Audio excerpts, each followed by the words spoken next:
right, y'all. I normally don't do this before an awareness month, but it's appropriate.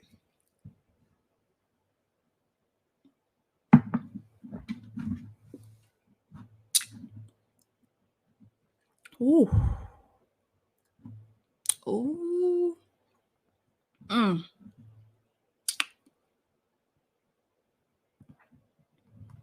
That did the trick. Live from your mama's porch.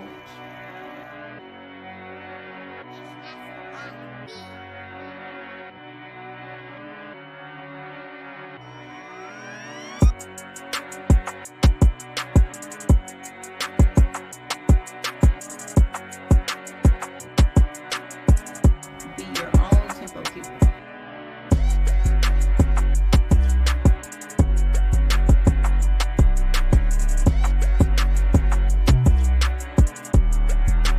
That's who I be. That's my life purpose. That's what I do because I love you. Bars.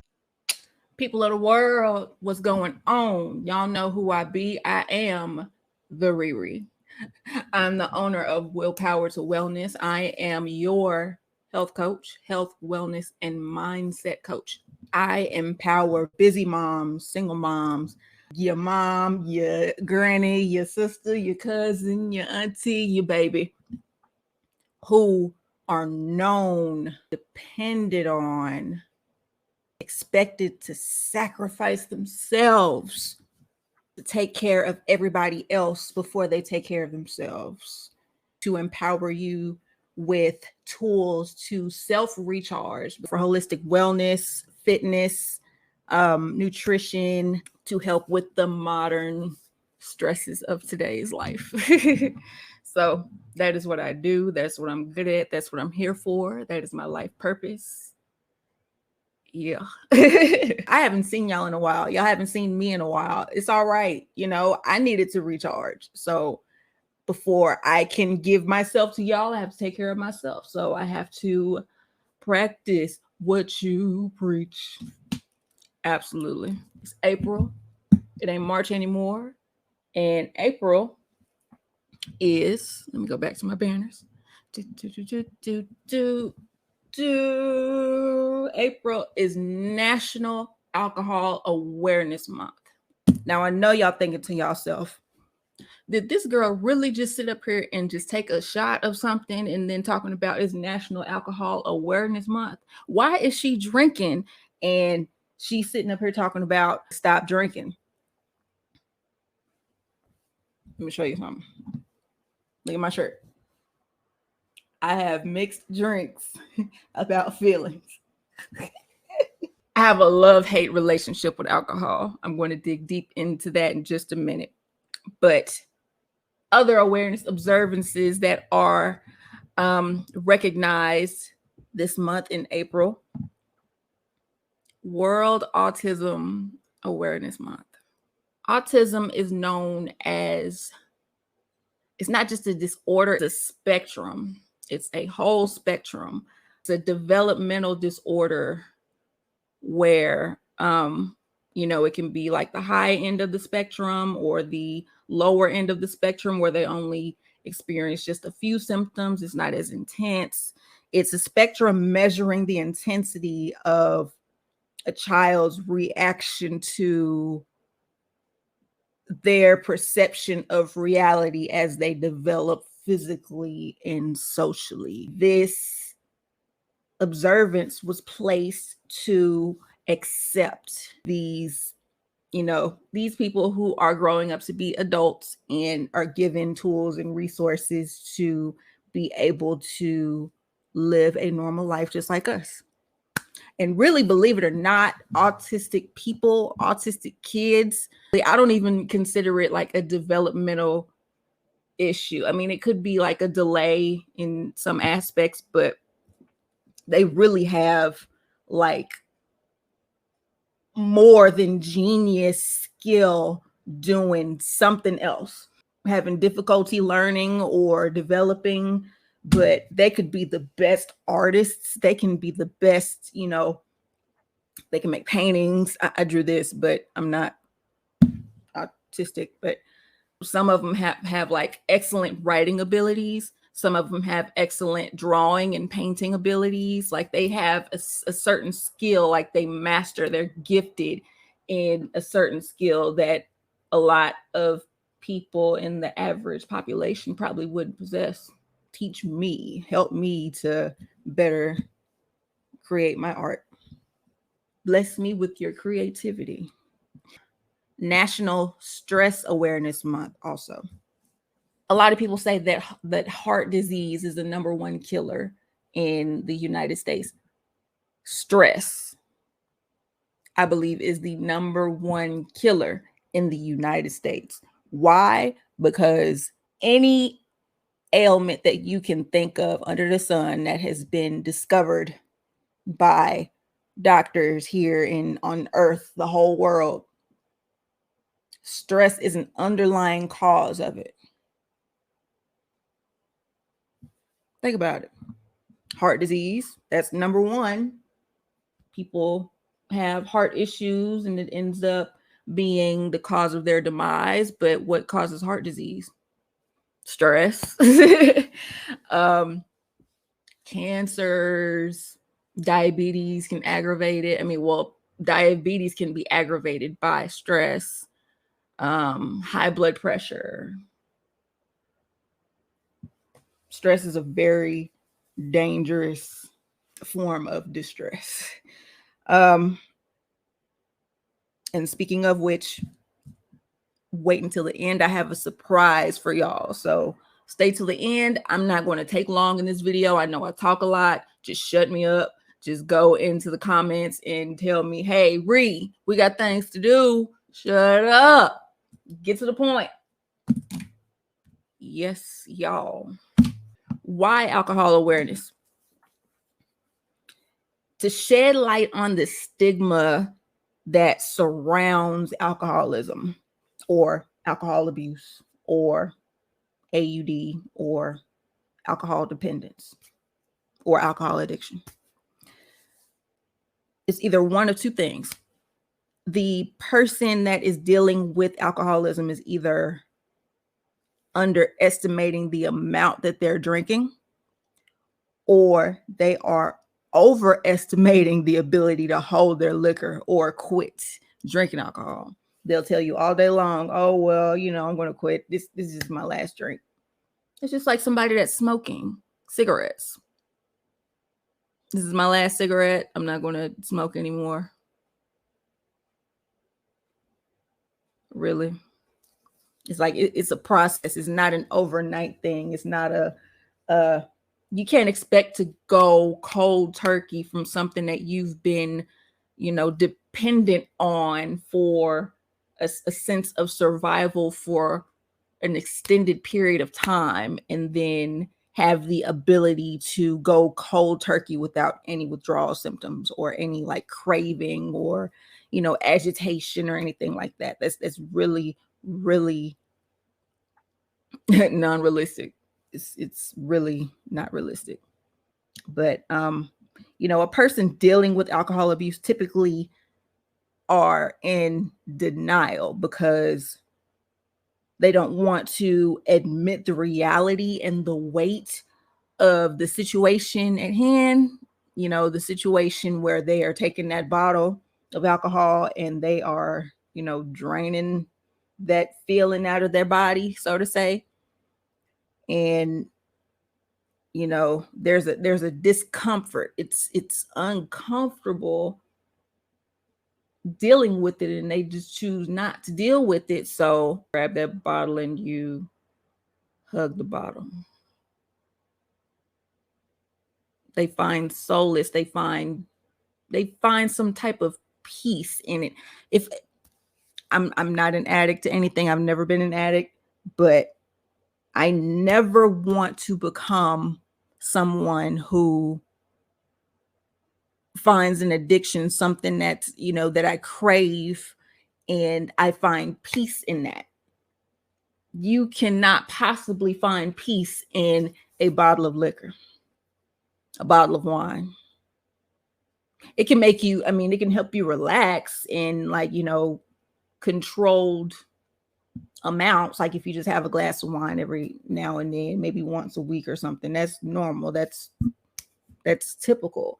But having to drink 3, 4, 5 drinks a day, and then you have 3, 4, 5 drinks in a 2-hour period, and it's just an impulse. It's just something that it's just automatically. It's just automatic. Like you don't even think about it. It's just something that's just second nature. You just pull out that bottle and just pour you up and drink. It's not healthy. It's not healthy. It's a sign of avoiding something that's very painful and something very hurtful and something that, they just avoid it. They use alcohol as like a type of shield, a defense mechanism. And that's really not healthy. So who is at risk?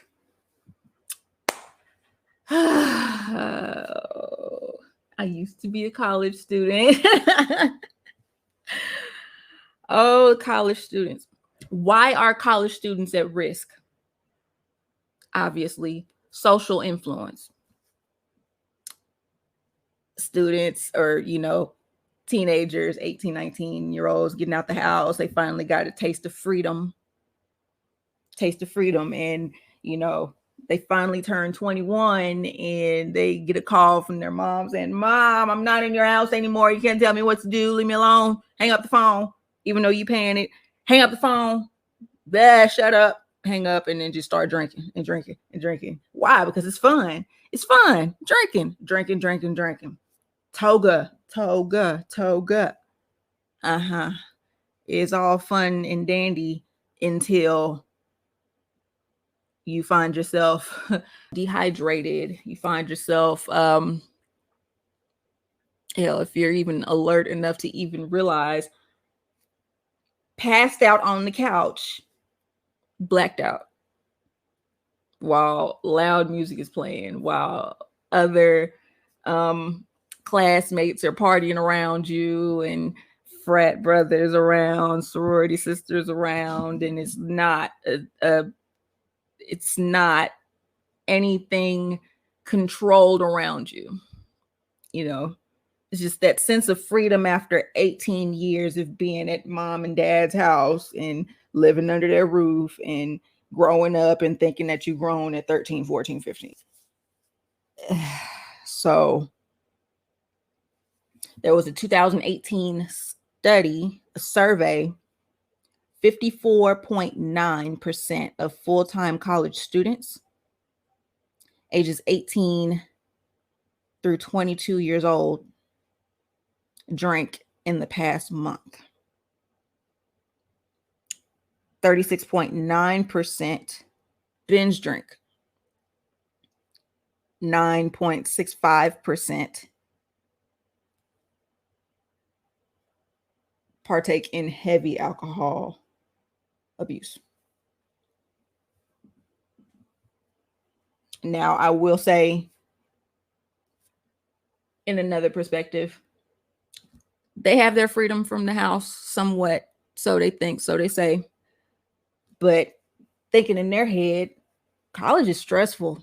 College is really, really stressful, whether you're a freshman, 18 years old, fresh out of high school, going to college, and you are finding your way around campus and trying to make new friends. It's a whole new environment. You are used to being in mom and dad's house, and you are used to depending on your mom and dad, and you're used to, getting that access to help, like immediate help and support from your folks who raised you all those years. And all of a sudden you're by yourself. Then you're trying to make friends, people you've never met before, different education setting. Professors are rough. Professors are like ruthless. Like they don't give any type of Some of them don't give any curb on assignments. Some of them just give you the 0 if you didn't do it or you didn't do it right, and they just grade hard, and it gets stressful. And studying and writing the papers, writing 10, 11, 20 page papers, and then this isn't an education that's just something that's required like in high school, because high school is free.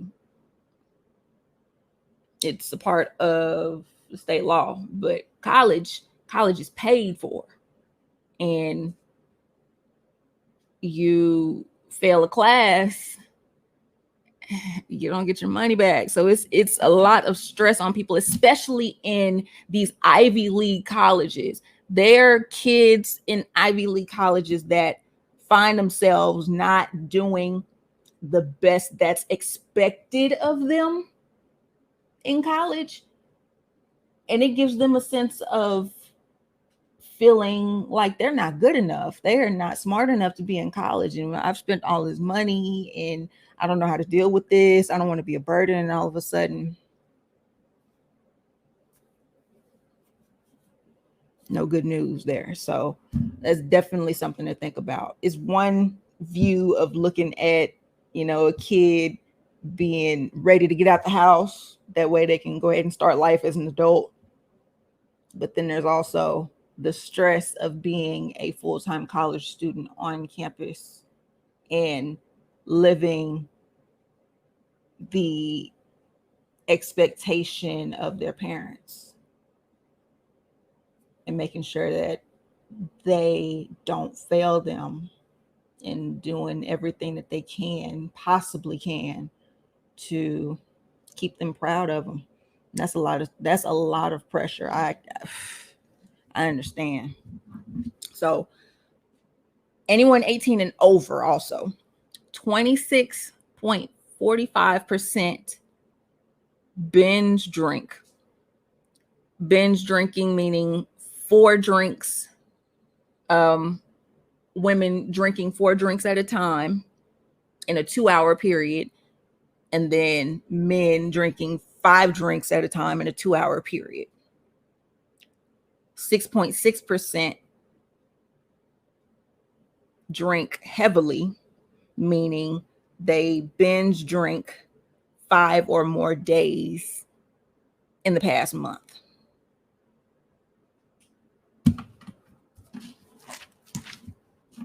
Now, symptoms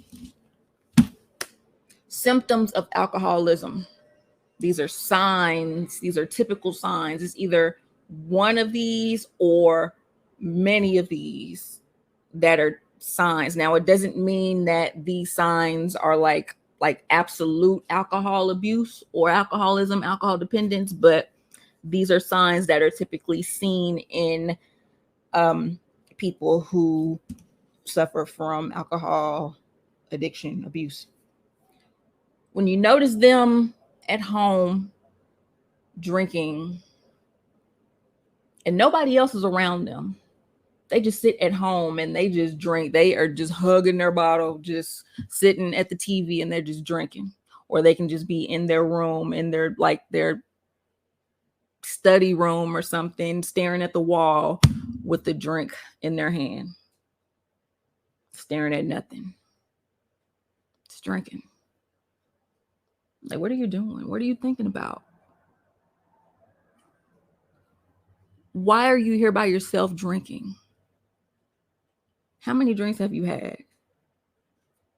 Just those questions that go on in your head, thinking like, why is this man drinking, or woman, somebody there by themselves? Why are they by themselves drinking? Because typically when you have an alcoholic beverage, you typically see people drinking at an outside setting or at home, but there's people around them to enjoy that experience with. It isn't like it's not a leisurely time. It's a escape reality time. It's something weighing heavy on their mind if they are sitting drinking alone at home or sitting at a bar just drinking by themselves. It's not a good sign. Like I said earlier, overestimating or underestimating how much they've drunk. Overestimating, like, I've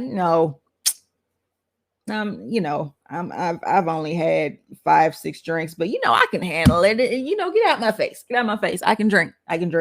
I've been drinking way longer. I can drink you under the table. Then next thing you know, they fall out and they laying up under the table. Or underestimating. Oh, I've only had like maybe a half a shot, or maybe 2 shots. It's all I've had. I don't know. Like it's I've only had 2 shots. But don't worry about it. I can handle my liquor either way. Like if I'm not drinking that much, you're overthinking. No. You see 5, 6, 7 glasses, empty glasses sitting around them, and they're wondering, okay, somebody was sitting with you while you were drinking these, or help me understand. They regularly crave a drink. Regularly crave it. Like they'll just sit somewhere randomly. They can be sitting at the doctor's office, and all of a sudden I can really go for a glass of whiskey right now. I can really go for that right now. When we're leaving out of here. Are you done yet? We haven't even seen the doctor yet. We haven't. We need to hurry up because I'm just itching for a drink right now, man. I can't deal. Sound familiar? Look familiar? Regular cravings. Just they have to have that drink with them while they're doing this. Having a drink in their hand while they're doing that. A beer in their hand while they're grilling. A flask in their pocket. Those old school flasks that your granddaddy didn't had, and they just pull it out their pocket while they grilling. They some fire barbecue, and folks, though, they got the best barbecue. But serious note, regular cravings. Waking up in the morning and bypassing the bathroom to go and freshen up, brush your teeth or whatever, and they go straight to the kitchen, go in the refrigerator and grab a beer, drink it. Like priorities much? Like, that helps them get through the day. It helps them get through the day. It helps them to function through the day. It helps them to go to sleep. It helps them to wake up. It helps them to deal with stressors from home, work, things like that. Continuing to drink despite problems at home or work. They've been pulled into the office by their boss. Hey, sir, Mr. Wilson, Mr. Smith, whatever the last name is. Sir, I know you've been working for the company quite a bit of time. You invested a lot of time in our company. However, I've noticed a few signs that's kind of concerning. I've noticed a drop in performance over the past few months. Is everything okay at home? Yeah, everything's fine at home. Everything's fine. I don't know why you're worried about it. It's, I'm not, nothing's wrong here.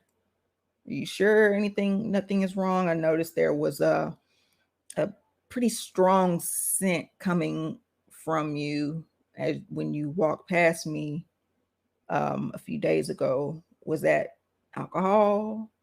He said it might have been. It might have been, but it might have spilled on my body or something. Or and then they test you, they drug test you, they find alcohol in your system, and they say, one more failed drug test and you're out of here.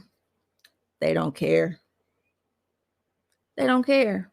They not letting that bottle go.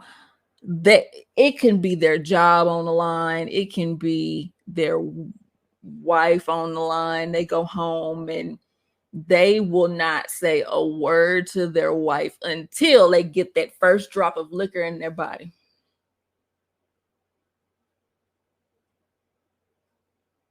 Can you imagine how low the wife has to feel after experiencing that, after seeing that from your husband? You can't get a word out from your husband, from your spouse, your boyfriend, or whoever you're with until they get that first drink in their hand. You are not worth his drink when he gets home. He finds this drink more important than you. He won't deal with you. He won't deal with the kids. He won't deal with whatever task you give him when he gets home that you can't do or the kids can't do, but he can because he's the man of the house and he has access to the tools and stuff. And knowing that he's been drinking more often lately and using tools and using alcohol in excess is not a good cocktail. It's not good. It's really not good. So something has to change seriously because home is affected and your work life is affected. And if your work life is affected due to something so temporary as the feeling of euphoria and loss of control when you feel the effects of that liquor, that's their escape. They escape from everyday life, everyday responsibility through the feeling, that warm, fuzzy hug you get from that Hennessy bottle. That takes priority over your wife, kids.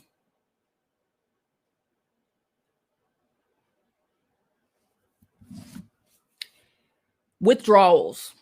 This is another sign of alcoholism.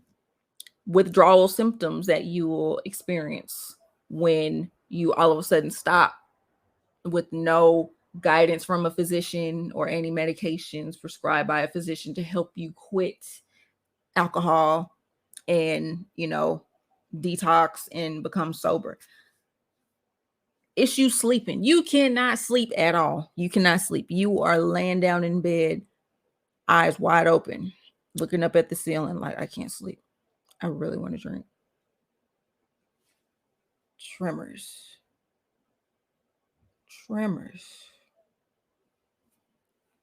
shakiness, that itch of I have to have a drink. I have to. I can't. I need a drink right now. I will knock all this stuff over this desk if I don't get a drink right now. Anxiety, depression, nausea, sweating, just it's your body getting that toxic stuff out of your body that doesn't serve you at all. Alcohol has no, I'm gonna correct that. Too much alcohol is not good for you. But I'm gonna get back to that. These are severe symptoms of alcoholism where you have a drink, you have a whole 6-pack, 12-pack in a day. I've seen patients like that to where I'm putting in their computer, alcohol intake. How much alcohol do you drink? And they say, let's say a couple of 6-packs of beer a day.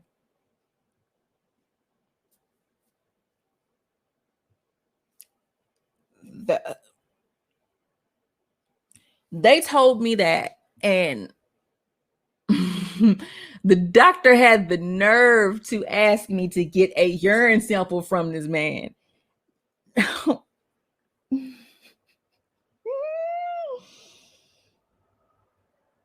This is so gross, but can you imagine getting a urine sample from a man that drinks that much alcohol in a day? I don't even remember if I asked him how much water he drinks in a day. That's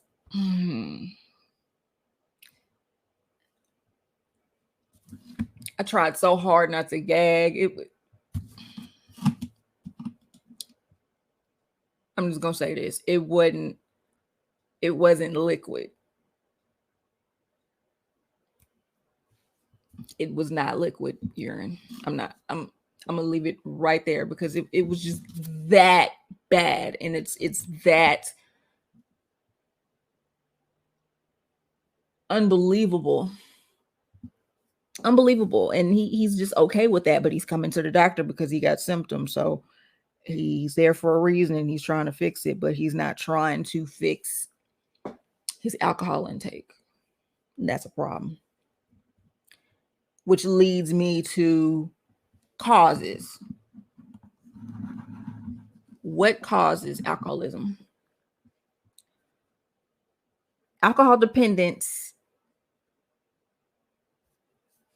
is it can be found in your genes. Alcoholism genetics accounts for about 50% of what causes alcoholism. And it says if you have a biological parent who suffers from alcohol dependence, makes you far more likely to acquire alcoholism later in life. It's a way to cope. It's a way to drown out the feeling of that situation that's draining you, that's stressing you out, that's making you feel the way you feel. You just want to drown that feeling out. It's not to drown out that situation, because once you come down off that drunkenness, same problems is right there dead in your face, ready to square up. Environmental causes. You could be exposed at a young age to alcohol. You could possibly, you can be given alcohol. You could be given like, hey, here, try this. Here, try this. And you come to like it as a kid, and that's illegal. And I do not recommend anybody to do that. If you do, that's your business, but I'm not subjecting my child to alcohol, anything alcoholic, any substance that can be toxic to him,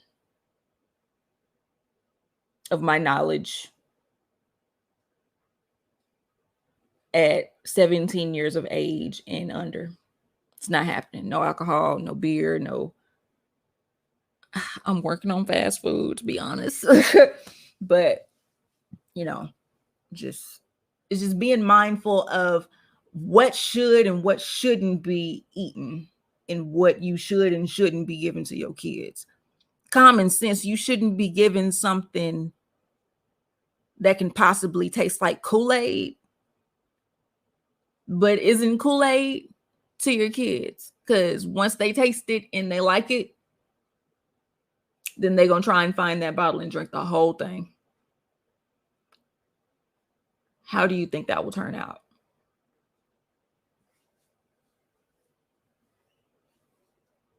And using the alcohol or whatever to, soothe teething and stuff. No, honey, no. Why? Where did that come from? Oh, gosh. But let's see. Environmental causes. Family wealth, which is interesting. Family wealth. People who earn $75,000 a year salary, $75,000 a year or more, people who earn that much money are more likely to develop alcoholism than people who earn $30,000 or less per year, which is interesting. Now, I'm going to make a note on that later in this video. Social causes. College, I already explained that. Psychological cause. Mental health conditions. 40% of people with bipolar disorder and 20% of people with depression have co-occurring alcohol use disorder, or AUD. 40% of people with bipolar disorder and 20% of people with depression have the diagnosis of bipolar disorder or clinical depression with a secondary diagnosis of alcohol use, alcohol abuse. Also, social anxiety can increase a person's risk of alcohol abuse and addiction. Really, any general anxiety. General anxiety can cause somebody to drink, to drown out that feeling. And it's not even fixing the problem. It's just drowning out that feeling, that just the feeling that's rushing down your core, that feeling that you feel right in here, like right in your throat or right in your stomach. They don't want to feel that feeling. They don't want to address why they feel that and where does it come from? What was it earlier? What was it that happened earlier in their existence that caused that feeling in their throat or in their heart or in their gut when something unfavorable triggers them? They'd rather just drown it out. Effects of alcoholism. Number one, it dehydrates you. Alcohol dehydrates you. Water. What I tell you, every video. Water. 64 ounces of water or more per day, or at least half your body weight in ounces of water per day to keep you from not getting dehydrated. Other effects of alcoholism. Alcohol affects the liver. Why? The liver filters out the chemicals in your bloodstream. It filters out all the toxins and everything that's in your blood, and it excretes bile, which aids in digestion. So if your liver isn't functioning the way that it needs to in order to get that alcohol out your system, you're really just drinking alcohol just for it to be in your body, and you're just going to just be drunk all day, and you can't function. You can't drive a car. You basically just cannot do anything. You can't function. You just can't be yourself, period. Chronic moderate drinking can increase risk of liver disease, just like occasional binge drinking. And alcoholism causes liver disease, more specifically fatty liver disease, where your liver enzymes are elevated. You might experience stomach pain. You might experience, just other symptoms like, digestive symptoms. And then you end up going to the doctor, and then they take your blood and they check your liver function, your hepatic function test, and they find that your AST and your ALT enzymes are elevated. That is not good.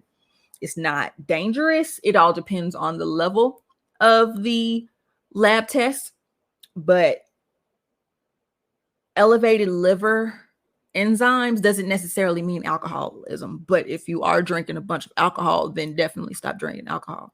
But excessive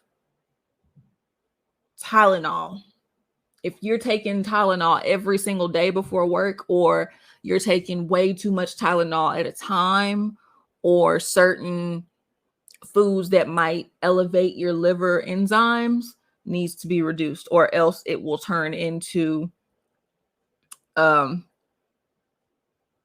hepatitis, alcoholic hepatitis, and then it can worsen to the final stage of cirrhosis, which is a severe irreversible damage to the liver, and it will ultimately lead to your death, and that is no way to go. Heart disease. Too much alcohol intake causes hypertension or high blood pressure. Obesity, it causes weight to come around your stomach, and that can lead to diabetes. And then it can also weaken the heart muscles. It weakens the heart muscles with chronic alcohol consumption. So definitely be very mindful, even if it means just drinking a glass of water after each drink that you have. That can, water is a healer, I promise, but drinking more water can be an excellent first step towards moving in the right direction in your health, for sure. Another thing, brain damage.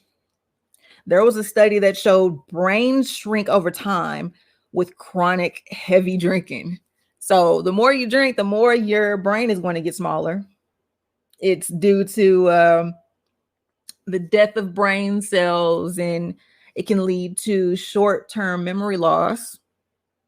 Stuff that happened like maybe this week, you can't remember happened. Like it happened, but you don't remember it happened. You just can't recall that time. It's not popping up in your brain.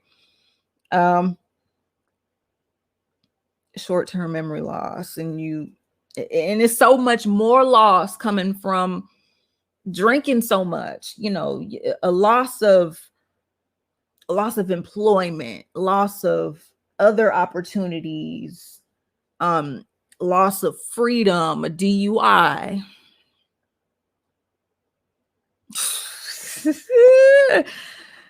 God, a loss of your family, your friends, your car. If you get into a wreck and you drunk and you probably total your car, or they wreck your car, or they tow your car, or both. Loss of money, all those fees that you have to pay from that DUI. DUIs are not cheap. They are costly for a reason. So they make sure you don't do that mess again. But some people still do it. Some people still drive drunk with no care in the world, and they think, I've been driving drunk since such and such and such. That is not responsible at all. At all. Loss of health, loss of mental state, loss of dignity, loss of your life, loss of other people's lives. If they're in your hands, that's not okay. I wanted to make a note of standard drinks, just regular amount of each type of alcohol that should be consumed. So standard drinks, a regular beer. No, first off, a standard drink would be considered 0.6 fluid ounces of a drink.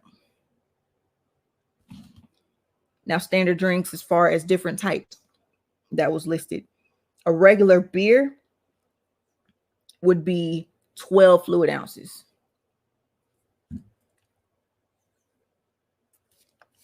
This is 8 ounces, but a little bit more than this filled up. And that's 5% alcohol in that. a craft beer, maybe like an IPA beer, you can say that. That would be 8 to 9 fluid ounces, and that would be considered a 7% beer. I could be wrong. I'm not a beer drinker, but I know IPAs are higher in alcohol content than regular beers. Malt liquor. You remember seeing those malt liquors in those movies and stuff. A 40 ounce is what you see them drinking out the bottle, but a standard drink would be 8 to 9 fluid ounces. So they're over drinking by, 500%. And that's 7% liquor content. Now, table wine. People tend to fall dead on their butt when they drinking wine, and I love wine. I love red wines and stuff. And a table wine would typically be served in 5 fluid ounce portions, and that portion would be considered 12% alcohol content. Fortified wine, I've never seen fortified wine, or at least I don't recall, but fortified wine is served in 2 to 3 fluid ounce glasses. And 2 to 3 fluid ounces of fortified wine is considered 17% alcohol content. Now, 80 proof liquor. What is considered 80 proof liquor? What type of whiskey, or what is this? What is this? This is 60 proof. The whiskey that I have is 60 proof, but they mentioned an 80 proof liquor, and that would be considered 1.5 fluid ounces.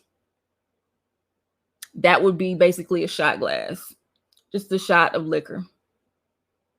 80 proof. That is 40% alcohol content. So you take 2.5 shots. That's now different stages of drinking. There's moderate drinking, where it would be 2 drinks occasionally for men, or it's 2 drinks a day for men and 1 drink a day for women. That's considered moderate drinking. Binge drinking is 5 or more drinks in men in a 2-hour setting, and 4 or more drinks in women in a 2-hour setting. And it brings your blood alcohol concentration up. So if you blow in this breathalyzer that the police give you to check to see if you're driving drunk, that will bring you to 0.08 blood alcohol level. That is illegal. Now, heavy drinking will be considered 15 plus drinks in men, and 8 plus drinks in women in 1 week, or 5 or more binge days in a month. That's binge drinking.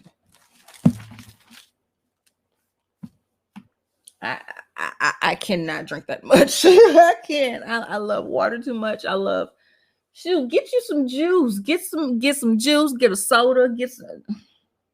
I'd rather be sugared up than liquored up, and I can't function. I'd rather be bouncing off the walls, but that's not healthy either.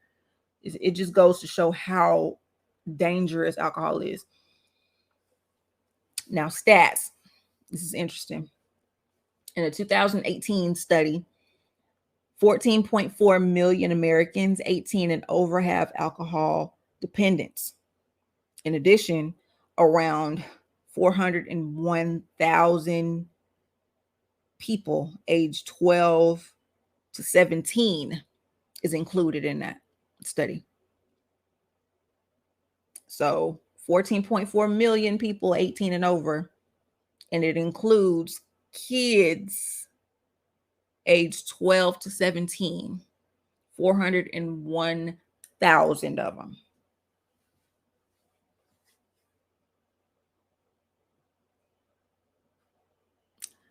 In 2017, nearly 3% of 3 million U.S. deaths involved alcohol-related liver disease or overdose or alcohol poisoning. Alcohol poisoning is drinking so much liquor at a time and not allowing your liver to process the alcohol that it's receiving, and it can't pump out that liquor, it can't pump out that alcohol quick enough, so the body starts to shut down and black out. And if medical attention is not sought immediately to pump your stomach out, it can be lethal. College students, I don't care how fun college life is supposed to be for you. I want to be able to see my graduation messing around with alcohol and liquor and stuff in college. I don't care what social or peer pressure that is pressed on me.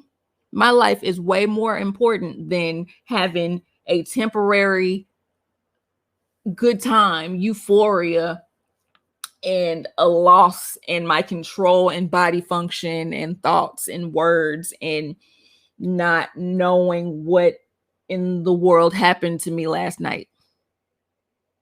That is not cool. I can't.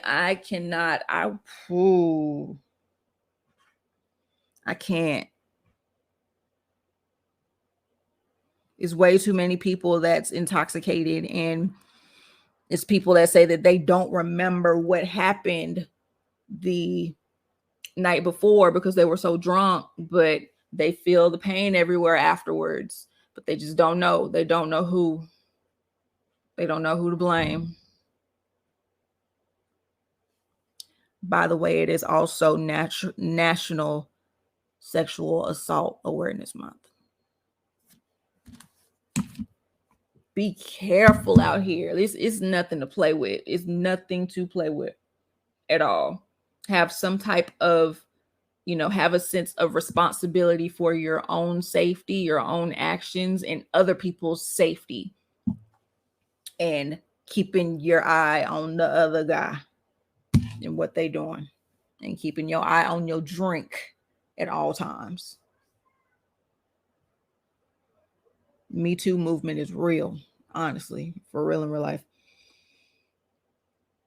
Now, people hospitalized by alcohol dependency have a life expectancy of 47 to 53 years old in men and 50 to 58 years of age in women, shortened by 24 to 28 years, less than the general population. So they are more likely to die from alcoholism. Men in the age of 47 to 53 and women age 50 to 58. They can live to be 80 if they didn't abuse that substance. Excessive alcohol takes 95,000 lives yearly in the US. This is in general, the general population. 95,000 lives are taken by alcoholism yearly. That is 290 lives a day from alcohol abuse. Now, in the Black community, what's interesting that I found, reportedly, it's not as heavy of, you know, a saturation of Black people being heavy drinkers in the US as the general population, but they suffer more social, political, and economical problems, which can cause alcoholism. But it's more prominent in the white community. Higher salaries, $75,000 a year or more, are more likely to suffer from alcoholism than people who earn $30,000 a year or less. What's that term? More money, more problems.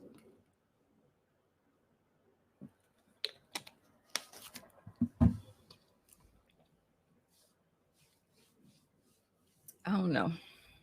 I don't know what to say about that. Now, treatment. There's no one size fit all cure for alcoholism, but detoxing is the number one treatment. Excuse me. Month-long rehab treatment is the go-to. For more severe dependence in alcohol in patients, inpatient hospital stay or long-term rehab is suggested for that level of dependency on it. For a dual diagnosis where, like I mentioned earlier, alcohol is secondary to a mental condition like depression, PTSD, bipolar disorder, things like that. Treatment would be behavioral therapy, cognitive behavioral therapy, or CBT, motivational enhancement, family therapy. Now that's interesting because not only is that person who's suffering from alcoholism getting therapy, but the family is coming right along with them in the same room with them. Now I can see if it's something that's explored after the patient has completed his course of rehab and like therapy by himself.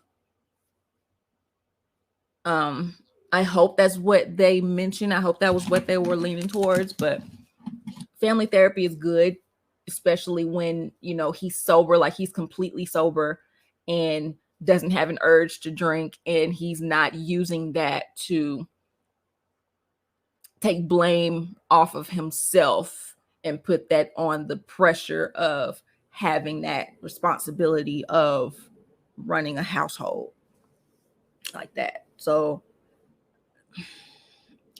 I would definitely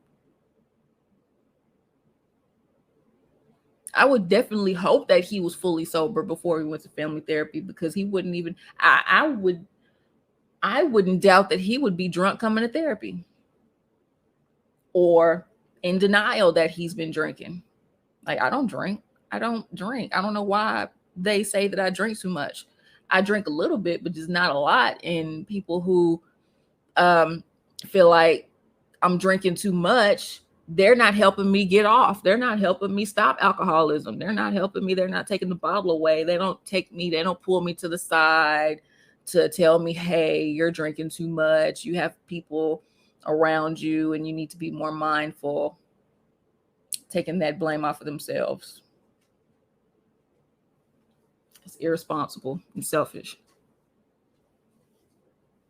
However, acknowledging the reason why they started alcoholism in the first place, they started drinking in the first place, which, that's their reality. That's what they have experienced, and that's how they cope with that pain, that trauma. However, they have to take responsibility of the pain that he's been feeling and putting that onto others and making them suffer for his suffering. That's what's not fair. Now, 12-step program, I'm sure people have heard of Alcohol Anonymous or AA meetings or other mutual support group meetings. Also, medications to aid in withdrawal symptom relief.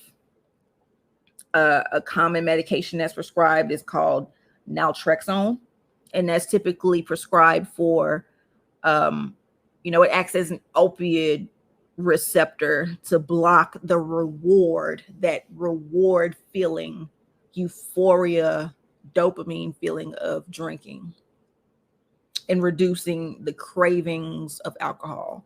And along with, let's say, the off-label prescription of topiramate, it helps with like insomnia from the withdrawals of not drinking, helps with nausea, restlessness, fidgetiness, helping them with that nerve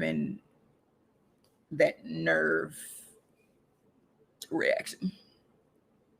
And also family and peer support.